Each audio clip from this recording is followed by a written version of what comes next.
Барлықтарыңызға сәлем. Бүгін менің осылай YouTube канал ашып, пайдалы видеолар түсіріп жүргеніме ровно 3 ай болыпты. Осы 3 айға орай менің сіздерге өте керемет жаңалығым бар.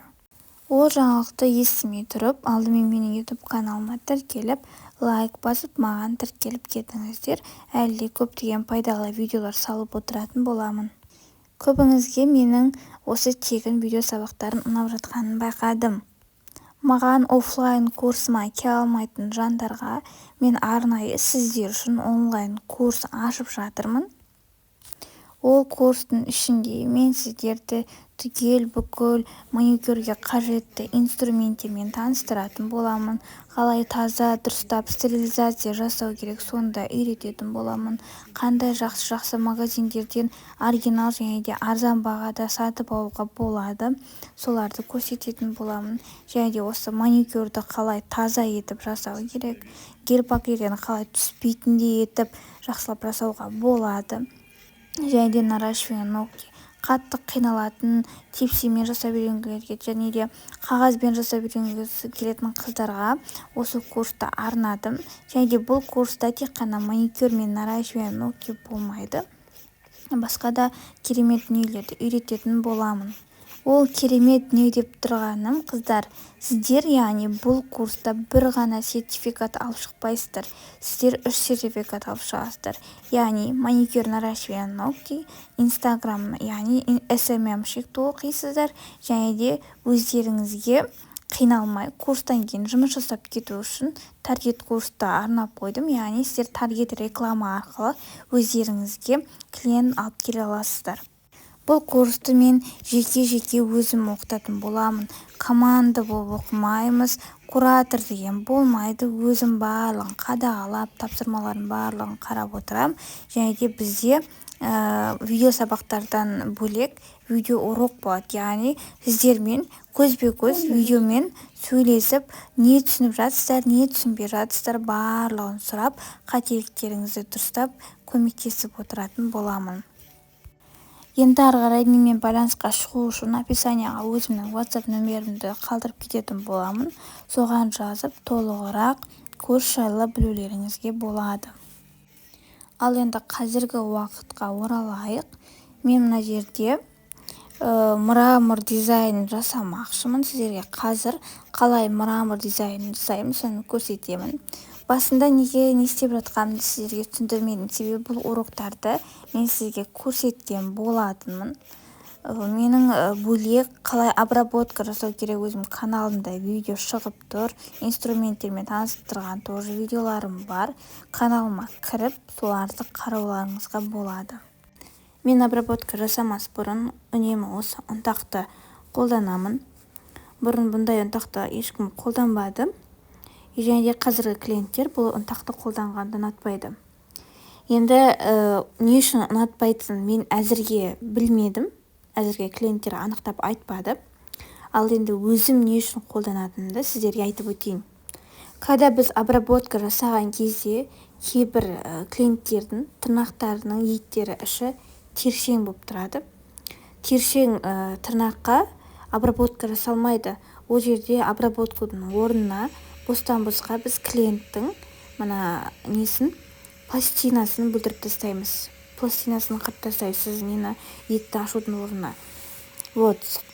Және де екінші себеп, кейбір клиенттердің қолдары тершең болып келеді. Қатты тершең клиенттердің қолдарына осы ұнтақты сеуіп жасаған дұрыс болады. Обработка жасаған кезде тек қана осы видеода көріп тұрғандарыңыздай тек фрезаның ұшымен ғана жұмыс жасаған дұрыс болады. Оны ағарай қатты барлығын кіргізіп қажет жоқ, тек қана ұшымен ғана жұмыс жасап, ұшын ғана кіргізіп не істейтін болсаңыздар, обработка жасайтын болсаңыздар, сіздердің жасаған обработкаларыңыз өте чистый болып шығады, және де ешқандай да қанамайтын болады, және де жаңағыдай пластинасын ешқандай керек емес жерлерін қырып, жырып өтпейтін боласыз. Және де кейде тырнақтың жандары пилкамен алынбаған кезде осылай фрезамен, жайлап фрезаның ұшымен тоже алып тастауға болады. Кейбір кісілердің еттері қалың, толықтау болып келеді, сондықтан оның ішіне қарай пилка кірілмейді. Сол кезде біз мына фрезамен жұмыс жасаған уақытта сол жерін, тырнақтың шетін фрезамен алып тастай аламыз. Кусачкамен де фрезамен де қалай жұмыс жасаймыз? Екеуімен бірдей етіп жұмыс жасаймыз. Яғни біз жаңа фрезамен ұшымен жұмыс жасайтын болсақ, кусачкамен де дәл солай. Бүкіл кусачканың түгел еттің ортасына апарып, оны итеріп, басып, жұлқылап алып алудың қажеті жоқ. Онда сіздің жасап жатқан жұмысыңыз обязательно қанап қалатын болады, және де жараға қоюы мүмкін. Сондықтан біз кусачканың де ұшымен жұмыс жасайтын боламыз. Көріп тұрғандарыңыздай, мен тек қана ұшымен ғана батырып алып жатырмын. Және де келесі саусағыңызбен етті тартып тұрып, астында тағы да қалып қойған еттер жоқ па, соларды тоже сөйтіп алып тастауымызға болады. Обезжиривательмен жақсылап сүртіп шығамыз. Мына жерде бізде обезжиривательдің ойнайтын рөлі өте маңызды. Себебі астында ешқандай да шаң, тозаң, артық нелер қалып қоймауы керек. Бұлар қалып қоятын болса, бізде міндетті түрде отслойка болады. Бізде отслойка қандай жағдайда болады? Жаңағы обработкамен, кусачкамен, осы обезжиривательмен дұрыс жұмыс жасауымыз керек. Яғни обработканы таза жасау керекпіз. Көп жерден еститінім осы отслойканың гель-лактан, базадан, гельден болатынын айтып жатады. Бірақ мен бұл жерде ананікі дұрыс емес, мынанікі дұрыс емес деп айтпаймын. Жай ғана өз ойымды айтқым келеді. Мен жұмыс жасап келе жатқаныма 7 жыл болды осы маникюр саласында. Бірақ мен өзім базадан, гель-лактан ешқандай да қиындық көрген жоқпын. Басты көріп жатқан себебім осы неден обработкадан отслойка болатынын білемін. Ал гель-лак, базамен проблема болған жоқ.